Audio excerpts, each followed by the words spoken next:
په 90 سیکنډز کې د نن ورځې مهمه خبرونو سره زیمه همیرا مهوش. وزیر اعظم شهباز شریف د آذربایجان صدر الهام الیوف په بلنه د آذربایجان د یوم فتح دستوره کې ګډون لپاره باکو ته رسیدلی دی.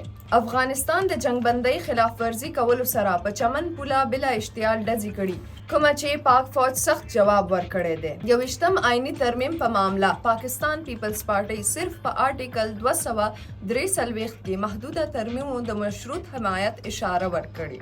نائب خیبر پختونخوا ایبټاباد کې د کاروایی دوران کوهستان میگا کرپشن سکینډل کې ککړ سلور ملزمان نیولي دي چې ورسره د گرفتار کړي شوي ملزمانو شمیره 22 ته رسیدلې ده. خیبر پختونخوا ټانګ ضلع کې پولیس اهلکار قیمت خان اغوا وروستو شهید کړی شوی دی. د پیښې وروستو پولیس علاقه کې شرخوخو په ضد اپریشن شروع کړی دی.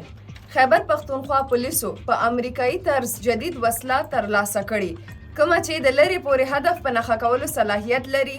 دې کې 343 تھرمل سایټس، 10 هیوي ماشین گنز او 4 انټي ډرون گنز شامل دي. دا تر دې دمه مهم خبرونه. نورو خبرونو او معلوماتو لپاره سنو پختونخوا سره اوسئ.